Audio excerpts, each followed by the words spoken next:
Hello friends. Today I will not talk about subjectivity. Instead, I will prove the existence of God.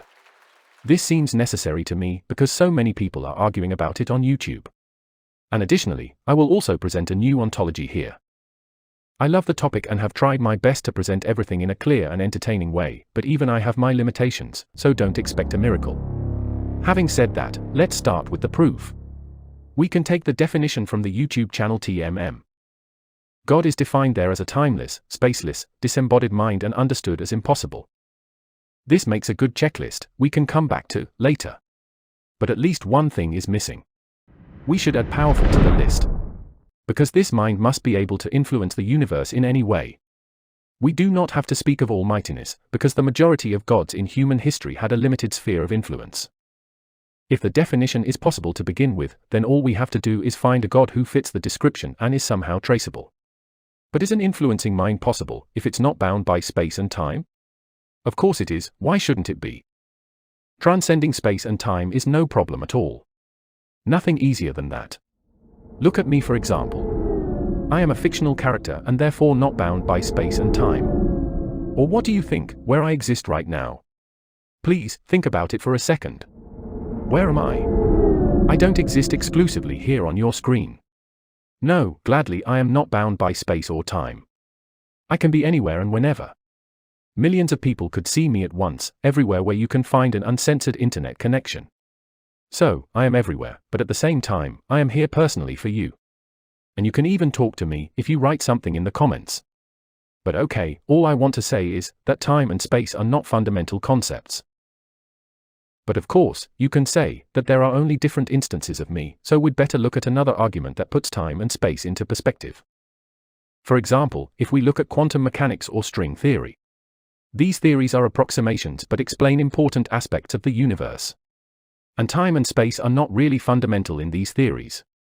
At least time and space do not resemble in any way how we perceive time and space in daily life. But I must confess that theoretical physics is not my specialty, so I follow Max Tegmark's argumentation here.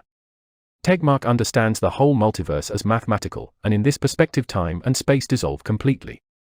For Tegmark, every possible equation is the basis for a different universe. That's why mathematics does such a good job in approximating the nature of our world. Because every universe is mathematical and so is ours. Again, the underlying relations of the universe can be expressed in a mathematical equation, which contains only relations, symmetries and differences, but needs neither space nor time in the conventional sense. Tegmark's mathematical multiverse doesn't have to be true, but the argument shows that time and space can be understood as emerging rather than fundamental. And so we see that the real challenge for a god is not to transcend time and space, but to be powerful with nothing more than a disembodied mind. And I know, up to this point my video isn't quite as catchy as a Ryan George pitch meeting. But I'm doing my best to stay reasonably brief and clear. And this is here, after all, about a proof of God, so I think it is okay if it gets a bit more complicated. And we have already deconstructed space and time to a large extent. So that's something. But let's approach it the other way around. Let's not deal with an abstract definition but take a closer look at a God who is more familiar to us. Most people think of a disembodied mind as a god in the Abrahamic religions. But at the same time, the specific God does not make much sense to many people. Some have even quite serious problems with him. For example, Antonin Artaud wanted desperately to put an end to the judgment of God and create a body without organs. And Friedrich Nietzsche lets his madman tirelessly search for God, whose decomposition one would apparently have to smell. If you think about it, both of them talk about the disembodiment in one way or another. So, are we looking for a decomposing mind without organs? No, we have already looked at important aspects, but it is still too vague. And that is understandable, because we have not yet consulted Deleuze and Guattari. Of course, we don't really get anywhere without them. As with any important question, we should first take a deep breath, and second, pick up a book by Deleuze or Guattari. And in this case, Deleuze already searched for God and followed Leibniz in this quest. And Leibniz found God in the order of monads. Each monad encompasses a whole world. Even if its perception becomes increasingly blurred with distance. Like your view in a foggy field that keeps overlapping with the view of the other people in the field.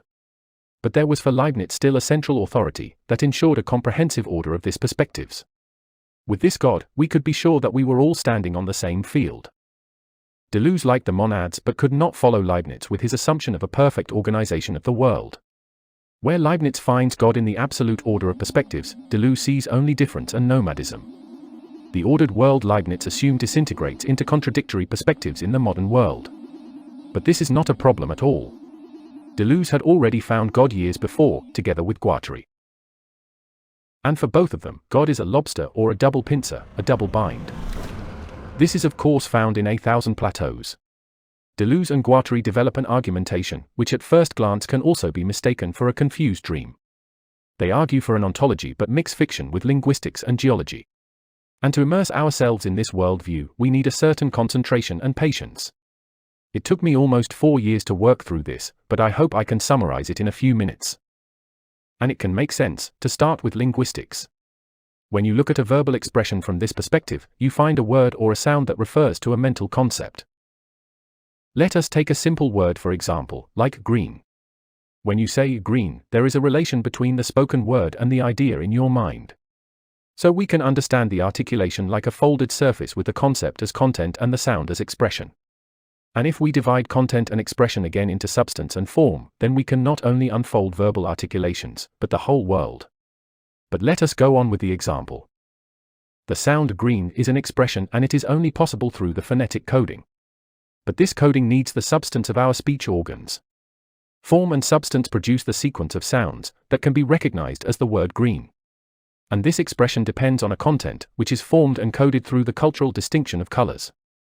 The distinction of color is the arbitrary cultural code. But again, this code needs a substance to build the content that is experienced as the color green. This substance refers to the electrical signals produced by your eyes together with your visual cortex. So again, your identification of the color green emerges through the coding of the substance. And of course this substance is not to be understood as a rigid material, but more or less formed flows of matter and energy. The substance in this case are the electrical signals flowing through organs, but substance is a rather broad term in this ontology. It refers to any material basis from decoded energy to complex biological or technical structures. And with this description, we have already left the field of linguistics far behind us. This double articulation is a continuous unfolding that can carry us along further and further. For example, the substance or form depend on another articulation of substance and form. This is easier than it sounds. We have the electrical signals in the eye and brain as the substance that is formed to the content, which is expressed as the word green. But the eye only reacts to the green light, which can be understood as coded energy. And the energy is coded by the Schrödinger equation. Or more precise, by that, what the Schrödinger equation approximates. This unfolding can go on in every direction. But it can quickly become confusing. A diagram in the form of a graph may help, so that we can follow the lobster's claws, which branch out further and further. For example, the organs are a double articulation of cells that are coded by a body plan. And the cells again are coded and formed substances. And on the other side, it is even more complicated. Here, different layers of unconscious desiring production and social coding lie on top of each other. To unfold this would require a book of its own. And there is one. In short, there are many layers to unfold how color concepts or concepts in general emerge in the human mind. But let us stay focused. We have seen that the lobster or double articulation can not only explain the word green, but everything. This double articulation works in the analysis from linguistics, to culture, to biology, to chemistry and physics. And these paths does not form a tree of science, but more like planes, that can form a fractal that guides you to an ever clearer understanding of the world. So if you follow the lobster, you can't stay in one discipline, like physics or biology. You have to pass through them and follow the bifurcations of the double articulation, growing like a rhizome through the whole world. So in this sense, the lobster is a rhizome. But he lives in the real world and is connected to every scientific discipline. And this makes the proof so easy, because Deleuze and Guattari insert their theory into the different sciences and connect them on their way. They initiate a research process that runs along the folds and links of the sciences, connecting the edges. So the double articulation is really powerful, it creates everything. You can follow the path backwards and you are free to explore the whole world, and with this exploring, you will be able to explain more and more. Many religions want to harness some of the power of their God for their own purposes. With the lobster God, this is very simple.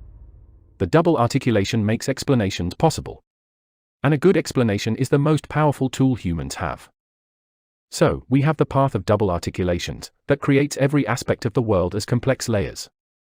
And it is possible to follow this path backwards. Which is done with research and explanations. But where is the mind in this? This is the tricky part, isn't it? We have to leave Deleuze and Guattari for a moment, to answer this. But we will come back to them, I promise.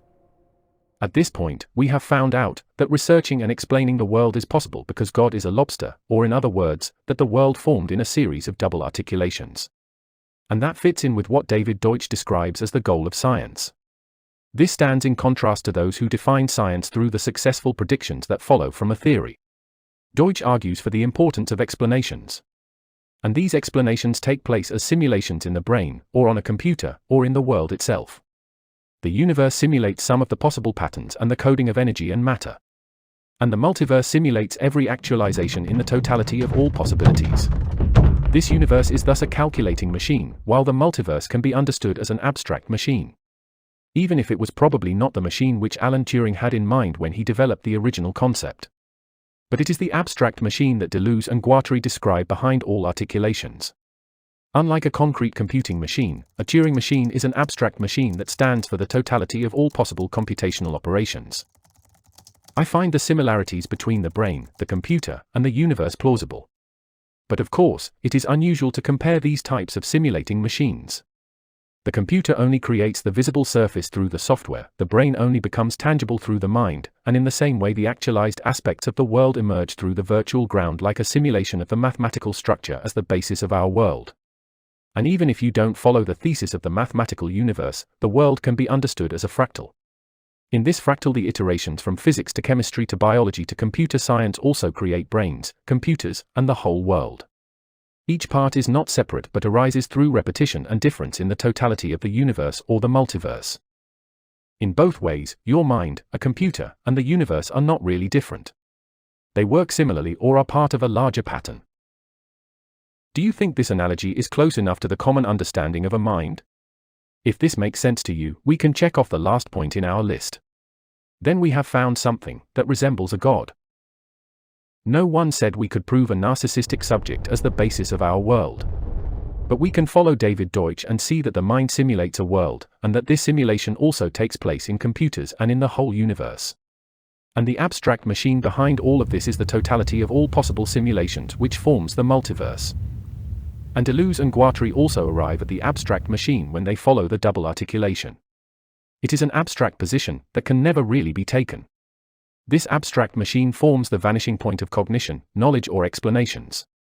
But it stands thereby behind the content of the world, whose expression we perceive.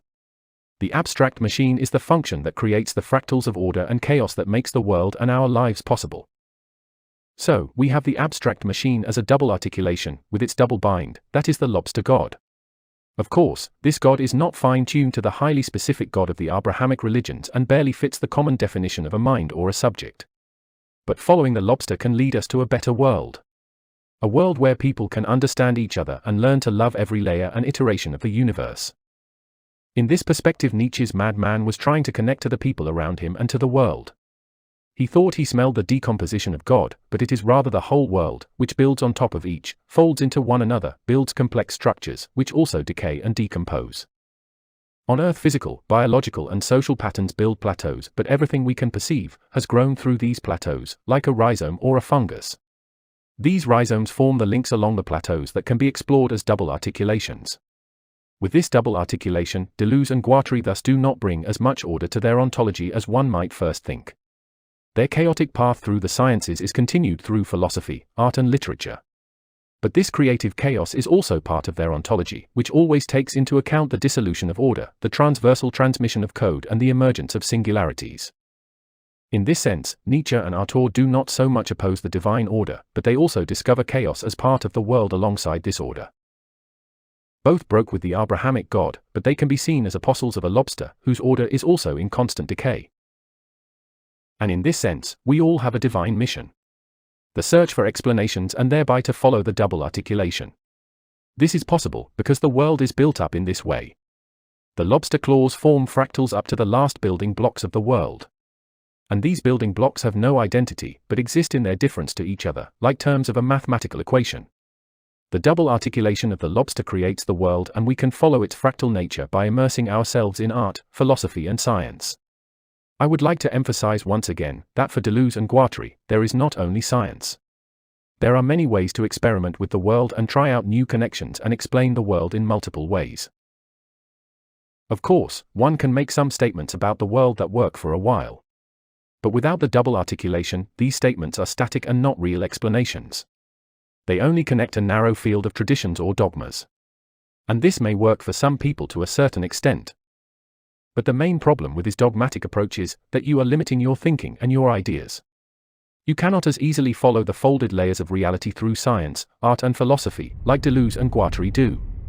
But with them, you can glide through the web of double articulations towards a vanishing point that can never be reached. But you can always choose not to do this. Which is fine, of course. Apart from the possible side effects, like ignorance, discrimination and stagnation. But that is just my opinion, and I can be completely wrong. And being wrong is a side effect of following the lobster god. You can never be absolutely sure, and that's all right. And with this in mind, the lobster can thus not only bring us to a changed experience of the world, but also promotes a more nomadic subject. I just realized that maybe I was just talking about subjectivity after all, without realizing it. But that's just the way it is with me. That's it for today, but wait, if you are still here, I have a homework assignment for you. I love making these videos. But currently, they don't have enough impact on the world. I mean, I don't see the world get more Deleuzian or Guattarian in any way. So here is what you can do about this. Talk to someone about this video, preferably to a complete stranger. Or make your own video. Or just have an idea and write it to me, or to anyone. I am not sure how much time we have, so you better start right now. But I think we can do it if we all work together. But for now, I wish you all the best and God be with you.